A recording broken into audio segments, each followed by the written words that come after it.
Welcome, everybody, to Confessions of a Binge Eater. Have you ever caught yourself thinking, well, at least it's healthy, whether it be nuts or almond butter or hummus or gluten-free granola or dates? You know the drill. It's healthy stuff, but you can still overeat on it.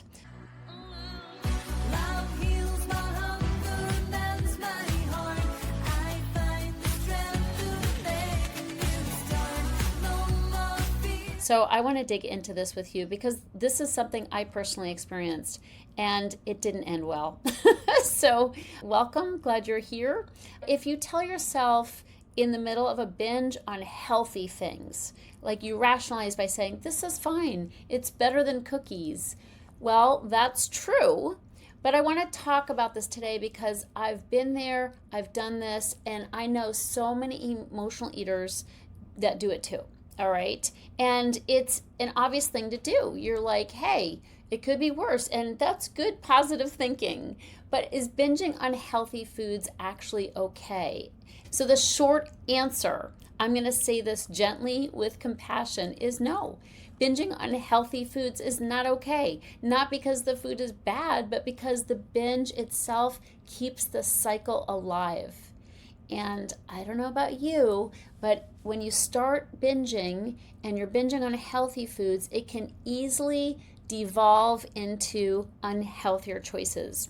So here's what it looked like for me. I'd be binging on something healthy. I'd be reading the labels at Whole Foods. I'd be getting something that, didn't have sugar in it or didn't have bad additives or anything like that. And that was okay, and I rationalized it. But once I started binging, it's like all hell broke loose and I was out of control. And once I was out of control, meaning it went on for days, and each day I'd promise myself I wasn't going to do it again, but then I'd be going to look for other foods that would satisfy me and really scratch that itch that I had. And before I knew it, because binging behavior at all made me feel bad about myself, made me feel cloudy and lethargic, and like I just didn't care anymore. Once I was in that frame of mind, it was Katie bar the door. And before I knew it, I was eating crappier options, meaning things that did have sugar in them. I'd be like, oh, that doesn't matter. Or, yeah, who cares? And so I was in that negative, dark consciousness because that's what binging does for us. That's where binging leads us. And once I was in that frame of mind, I just ate crappy foods. And of course, then I felt worse. And then I didn't even feel worthy of making healthy choices at all. And it could be weeks, if not months, before I got back on the horse. So if you relate to that scenario, yeah, well, you're in the right place. After all, this show is called Confessions of a Binge Eater. So healthy food gives emotional eaters a loophole. At least I'm not eating sugar. This won't make me gain weight, especially if we've counted calories and we've tried to fit the binge into our calorie count for the day. Who hasn't done that? We're thinking this is allowed because it's ingredients that my doctor said was okay, right? We have a million rationalizations. But here's the truth. Binging is not defined by what you eat. It's defined by how you're eating. And there's a big difference between eating 3 plated meals a day that are nutritious and they have a balance of greens and healthy carbs and protein and healthy fats, and the alternative, which is eating out of bags and boxes in a compulsive, secretive way, usually in front of the TV or doom scrolling on Facebook. So when you're binging, you're not present, you're not hungry in a biological way, you feel out of control, you're eating at yourself, not for yourself, or maybe you're even eating at somebody else, but there's emotion behind it. There's anger, there's sadness, there's resentment, there's guilt, there's I don't really care anyway. It's like we lose part of ourselves when we give in to unhealthy eating behaviors like binge eating. So that's a red flag. No matter what's on the plate, if you have some of those feelings of being out of control and just kind of hating yourself, like what's the use, or I've tried hard and I didn't lose any weight, might as well eat what I want. Oh my goodness, there's so many things we tell ourselves, right? So my experience, which is what I've shared with you, is once I started, it was just hard to stop. And then I'd feel ashamed, I'd feel disconnected, and then I'd be like, what's wrong with me? Why can't I stop? And once I felt that bad, it wasn't long before I just didn't care.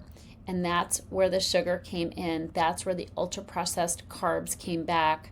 Not because I suddenly forgot what was healthy, but because the shame lowers the bar. The self-hatred makes me just give up inside and not care what I put in my body. So binging on anything leads to more binging. And here's the most important thing to understand. Binging is a state of emotional escape. So when you binge, healthy or not, you're teaching your nervous system, food is how I cope. Your brain doesn't care if it's kale chips or cookies. It cares about dopamine, right? Getting that hit in your brain.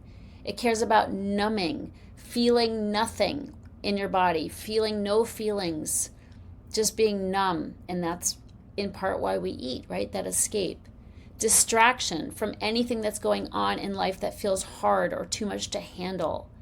And relief, like, oh my God, I have a place to rest for a moment. And food does that for us, and it does it well. Make no mistake, when we're binging, it's working for a time. It's working for a very short time because I don't know about you, but I could polish off a pint of ice cream, and a bag of chips within, 20 minutes, 30 minutes, 1 hour TV show. And then I'm just feeling like crap. So every binge reinforces this pathway of just falling down the rabbit hole. It strengthens compulsive behavior. It makes future binges more likely.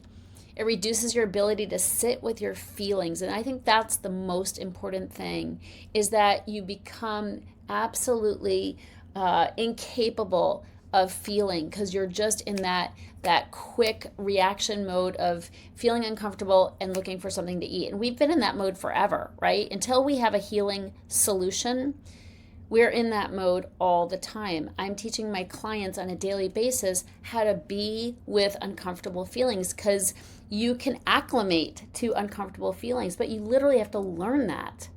My clients are being trained on how to do that because it's not easy, especially when you have decades of a pattern of not doing it.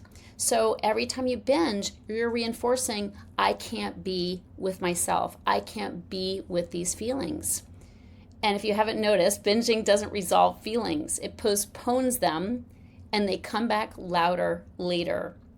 So healthy binges turn into unhealthy ones because of this slippery slope that I'm sure you've experienced time and time again.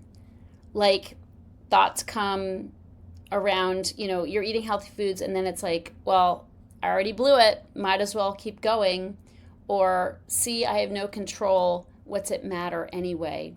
Or the classic, I'll start tomorrow. So this mindset doesn't come from food. It comes from a sense of hopelessness, a sense of defeat, a sense of self-judgment. Like, what's wrong with you? I can't believe you blew it, or you're never going to get it. And that just builds that defeatism that leads to more eating. Because once self-judgment takes over, the emotional eater stops caring about consequences. And that's why binging on healthy food so often leads right back to binging on unhealthy foods. So the real solution is to start addressing the emotions underneath any desire to overeat. Ask yourself, what was I feeling right before the urge came on? Or what am I trying to not feel right now? And also ask yourself, what do I actually need? What am I craving truly? It's not food we're really craving. We are craving things like comfort. We're craving rest. We're craving reassurance and opportunity to express ourselves. And those are harder than just reaching for food, which is why we blow it off time and time again. We don't listen to what we actually need. But this is where healing happens, not through tighter rules, not through better foods, but through emotional awareness and support. Structure helps. Regular meals help. That's why I'm a big fan of 3-meal magic, eating 3 meals with nothing in between. Not easy for an emotional eater because the in-between is where the feelings are, which is why I'm a big fan of it, because you will acclimate to feelings if you don't snack in between meals. And pausing helps when you're in that rash of, I got to do it, I got to eat, where's the food? What heals binging is really exploring what's going on and also remembering I can feel this without escaping. And obviously having community to remind you, having people you can reach out to when you're in that moment of cravings, that's so important. And that's why at Heal Your Hunger, we do everything in community, because we're just doing it together and we're supporting each other. And not everybody's having a bad day on the same day. So we're always lifting each other up. Now I want to leave you with this. Freedom isn't about finding the right food to binge on. Freedom is about not needing to binge at all. And that doesn't come from willpower. It comes from compassion, from tools, and from support. If you've been binging unhealthy food and telling yourself, well, at least it's not that bad, know this. There's nothing wrong with you. You just don't have the right support yet to help you not need to binge at all. And it's so important to go deeper, to realize it's not about the food, and to really heal at a deeper level. And when you learn how to listen for what you're really hungry for, the cravings lose their power and the binges are averted. Now, I have something coming up called the 7-Day Sugar Reset, and it will take you step by step through a process of resetting your relationship with sugar. We address the mindset around sugar, why sugar is so addictive and why it's so emotionally addictive, and also the mechanics, the system for clearing sugar from your diet. You don't have to quit sugar, but you definitely need a reset from time to time. So join us for the 7-Day Sugar Reset, and you can learn about it on my website. I'm so glad you tuned in today. I love you so much, and I'll see you in the next show. If you're ready to get off the dieting roller coaster ride and finally make peace with food and with your body, talk to a Heal Your Hunger mentor about what steps you need to take based on your own history with food and weight. Go to healyourhunger.com and register for an emotional eating breakthrough session and see how fast you can experience real change.